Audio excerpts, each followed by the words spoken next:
তাহলে আমরা আলোচনার দিকে যাচ্ছি। আল্লাহ সুবহানাহু ওয়া তাআলা বলছেন, কুল্লু নাফসিন যায়িকাতুল মাউত ওয়া ইন্নামা তুওয়াফাউনা উজুরাকুম ইয়াওমাল কিয়ামাহ। যদি বলে আল্লাহু আকবার, একবার যদি আল্লাহু আকবার দিয়ে বলে, আল্লাহু আকবারের মধ্যে 8টা হরফ থাকে, একটা হরফের 10টা করে নেকি দান করেন। কয়টা করে বাবাজি একটু জবাব দেবেন? কয়টা করে?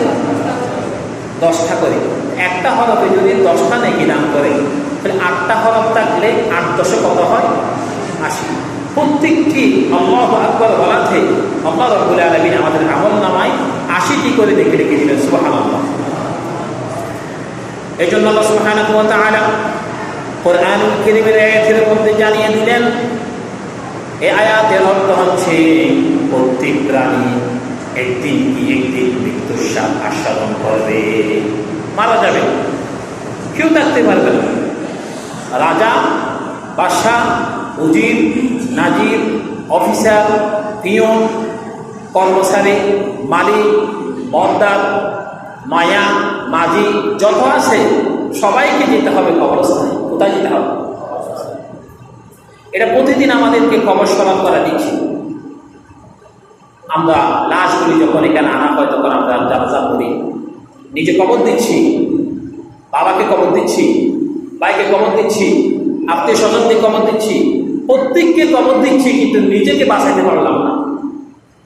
এই জন্য আল্লাহ সুবহানাহু ওয়া তাআলা ওয়া ইন্নামা তুওয়াফাউনা উজুরাকুম ইয়াওমাল কিয়ামাহ, মৃত্যুর পরে বান্দা তোমাকে তোমার জীবনের কর্মফলগুলি তোমার হাতের মধ্যে তুলে দেওয়া হবে। এখন মৃত্যুর ফল, মৃত্যুর ফলাফল, মৃত্যুর পরে আমার আমলের খাতাটা যদি, রেজিস্টারটা যদি, আমার আমল নামার ওইটা যদি তুলে দেওয়া হয়, এখন আমলের মধ্যে সওয়াব থাকলে তো বেঁচে গেলাম। যদি আমলের মধ্যে সওয়াবের পরিবর্তে যদি গুনাহ থেকে যায় তাহলে আটকে গিয়েছে। এই জন্য কবর হচ্ছে একজন মানুষের কবর, কেবলমাত্র কবর মৃত্যুর ভয়কে শুধুমাত্র একজন মানুষের জীবনটাকে গুনাহ থেকে বাঁচিয়ে দিতে পারে। অন্য কোনো বিষয়ে বিষয়ে আমাদেরকে জাহান্নাম থেকে, আযাব থেকে বাঁচাইতে পারে না। এই জন্য আমরা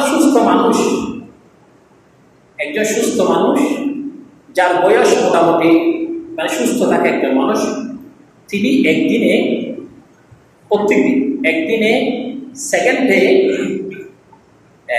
এক মিনিটে 12 বার থেকে 20 বার পর্যন্ত শ্বাস ঢুকে এবং বের হয়।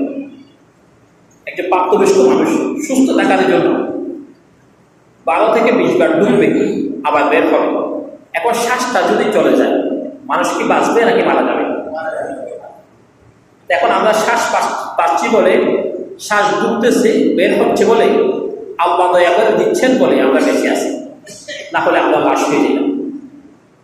এই জন্য কবি বলেন, চোখের পলকে তুমি হতে পারো লাশ, চিরতরে বন্ধ হবে তোমার নিঃশ্বাস, হবে এলাম তোমার নাম মসজিদের বাইকে, বাড়ি বলা নাই রে, বাড়ি নাই রে দুনিয়াতে। আমার বাবা, আমি যে বাড়ির মধ্যে ছিলাম, আমার বাবা বলেছিল এই বাড়িটা আমার, আমার দাদা বলেছিল এই বাড়িটা আমার, আমার দাদার দাদা বলেছিল এই বাড়িটা আমার। এখন আমি বলি এই বাড়িটা আমার। আমার সন্তান, আমি যখন চলে যাব তখন আমার সন্তান বলবে এই বাড়িটা আমার। আসলে এটা হচ্ছে এমন কোনো নির্দিষ্ট মানুষের জন্য বাড়ি নয়। আর অন্যের জন্য বলে, পরের জায়গা পরের জমিনে ঘর বানাইয়া আমি রই, আমি তো সেই ঘরের মালিক নয়। এই ঘরের মালিক আসলে আমরা কেউ নয়।